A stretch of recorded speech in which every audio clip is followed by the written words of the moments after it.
Okay, it's upgrade time again. Got some more parts. I'll just pause this for a second and open it up. There you go. A rear axle for my LMT. If you remember, I broke this one on my King SLING.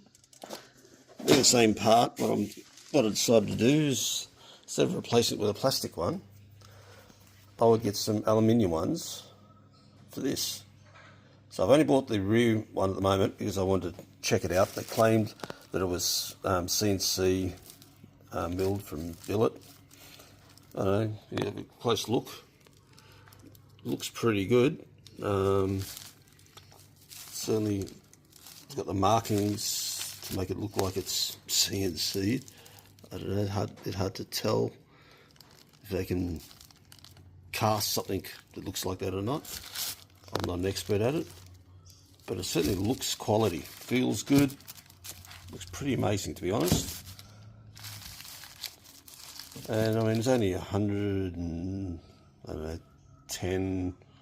Australian dollars from AliExpress. So anyway, I'm thinking of replacing this one on my gravedigger with this, and I'll take the one off the gravedigger and stick it onto my King SLING, and then we'll see how we go. Okay, I've got my other diff out, or axle, sorry.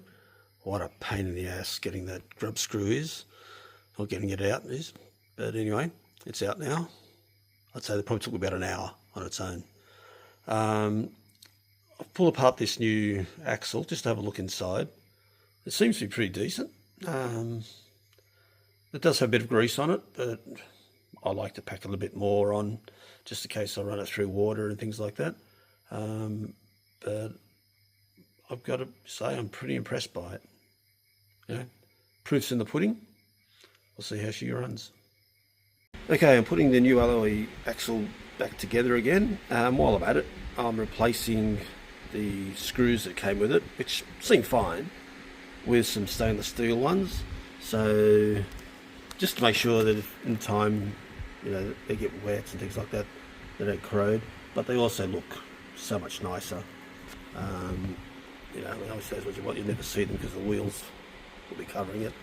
But just to make sure if next time I go to pull it apart, I don't have trouble like I did with these ones. I mean, that's only a month old if you're lucky, and they're already rusting, and this has actually never got wet. So go figure. Anyway, I mean, like, these ones are okay.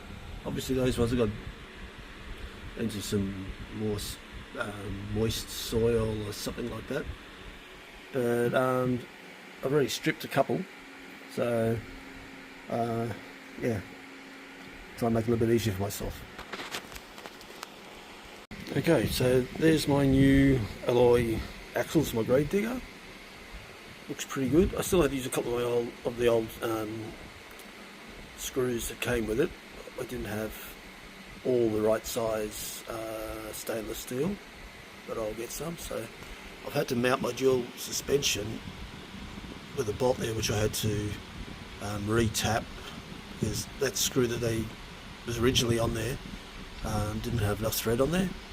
So anyway, that's done now, and yeah, see how she goes.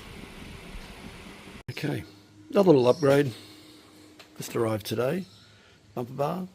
Now on the LMT2 it doesn't fit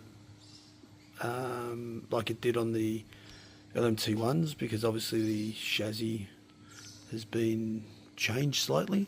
So if you see underneath there, I'll just see if I can focus a bit better there. I've had to grind out a little bit to get it around those screws, and they kind of clip it in place. It's pretty tight anyway. We'll see how it goes. Obviously a big hit from here can push it down, but we'll see. If it's no good, all I'll do is I will remove these and I will grind at the top so it fits in above the top suspension mounts there, and see if I can then drill a new hole to put it into that screw and I'll just raise it slightly.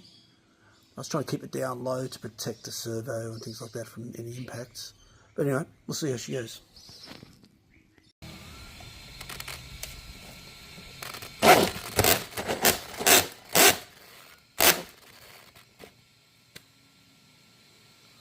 It's a re-diff, a new diff, or axle.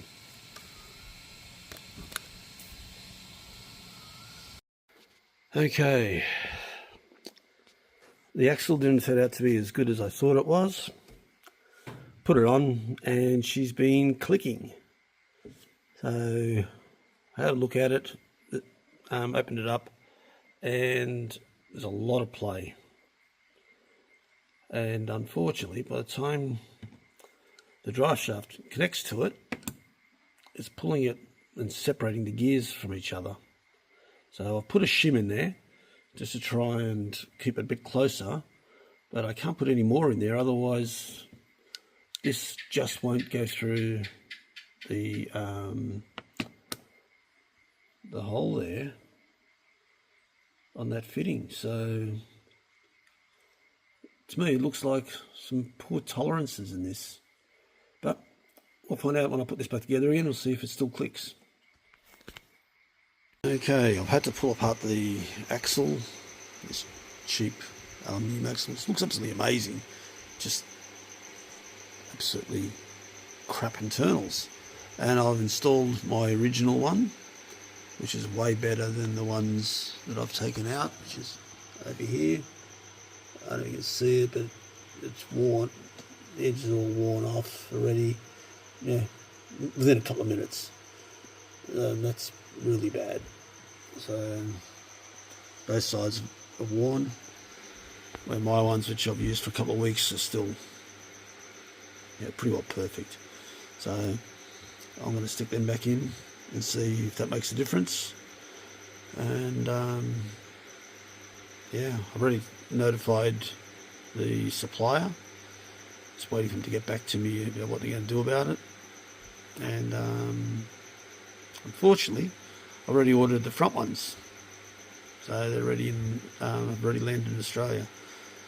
It didn't take them long to send them out at all. And I suspect they're going to be no better on the inside. Anyway, let's see what happens. Okay, good news. As you see, transmitter's on. I just took it out for a run. The diff housing itself, I still think looks absolutely amazing. It's just the gears inside a shit house. They're just soft, and so within minutes they're already worn out and clicking. If I kept on going another couple more minutes, that has been totally trashed and probably stuffed up the inside of the housing as well, with bits of metal shaving. So I've put mine in. You see my housing there has been pulled apart, the inside's taken out, and there bits and pieces are just yeah, anyway, so I'll let them know. I will test it more thoroughly tomorrow. As you see, it's pretty dark outside at the moment and it's raining. You can tell the car's a little bit dirty, but I gave it an absolute gutful on 4S and at 100%, as you can see, and no clicking.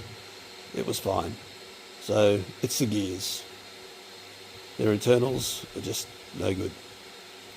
Anyway, I guess you've got to expect that from cheap Chinese parts. Anyway, at least I know the housing's okay when my front ones come. I just have to do the same thing, strip them out and use the insides, just consider them as nice looking housings, and hopefully they'll be strong enough that they won't break or anything,